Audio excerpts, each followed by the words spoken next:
Hi friends, எல்லாத்துக்கும் வணக்கம். இன்றைக்கி பார்த்திங்கன்னா பச்சை பயிறு குழம்பு ரசமும் என் ஸ்டைலில் எப்படி வைக்கலான்னு வாங்க பார்க்கலாம். இப்போ நம்ம பச்சை பயிறு நல்லா ரோஸ்ட் பண்ணி எடுத்து வச்சுக்கலாம்.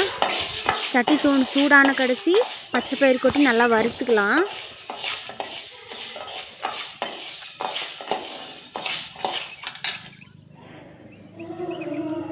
இப்போ பார்த்திங்கன்னா நல்லா வறுபட்டுருச்சு. ஒரு சட்டி எடுத்து வச்சு வறுத்த அந்த பச்சை பயிறு உள்ளே எடுத்து போட்டு நல்லா வேக வச்சு எடுத்து வச்சுக்கலாம். இப்போது ஒரு சட்டி எடுத்து வச்சு நல்லா எண்ணெய் ஊற்றி நெம்மே கடுகு போட்டு அப்புறம் வெங்காய மிளகா போட்டு நல்லா வதக்கிக்கலாம்.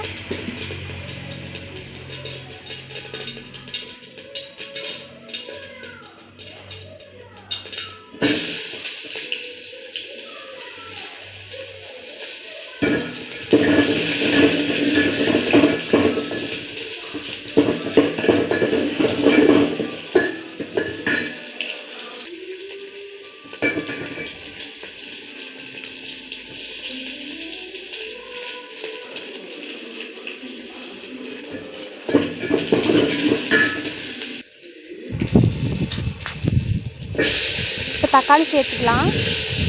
தக்காளி நல்லா மெதுன்னு நல்லா குழஞ்சி வரட்டும். அது வரைக்கும் நல்லா வதக்கிக்கலாம் தக்காளியை.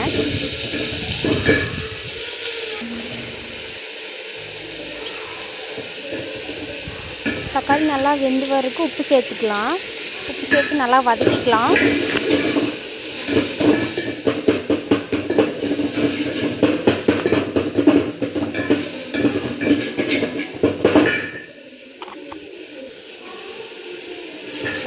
இப்போ பார்த்திங்கன்னா பச்சை பயிறு குழம்பு நல்லா வெந்துருச்சு. எடுத்து கொட்டிக்கலாம்.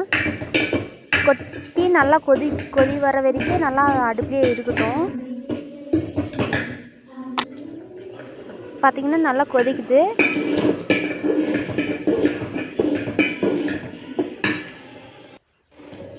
அது கொதிக்கட்டும்.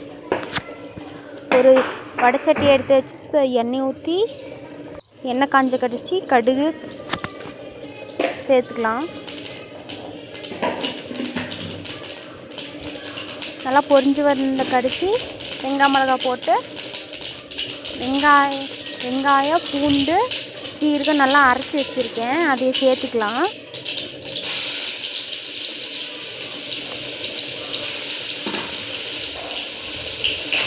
அது நல்லா பச்சை வாசம் போகிற அளவுக்கு வதக்கிக்கலாம்.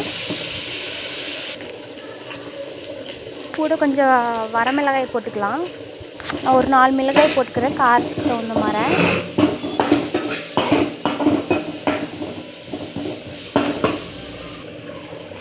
பார்த்திங்கன்னா கரைச்சி வச்சு மஞ்சத்தூள் கொஞ்சம் சேர்த்துக்கலாம்.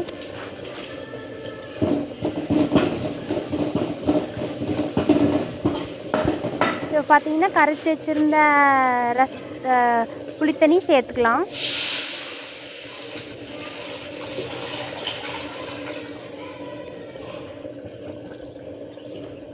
சரி, இப்போ உப்பு போட்டுடலாம்.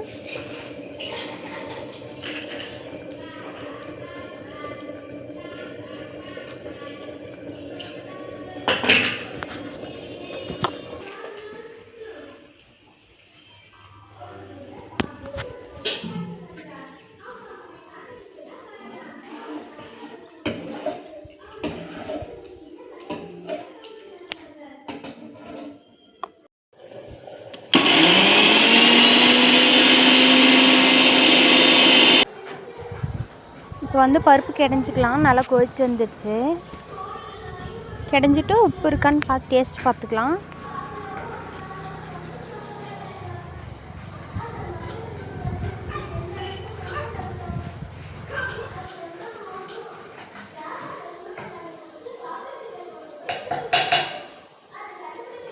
பார்த்திங்கன்னா பருப்பு கிடஞ்சி வச்சுட்டேன். இப்போ ரசத்தை ஒரு குண்டால ஊற்றி வச்சுக்கலாம்.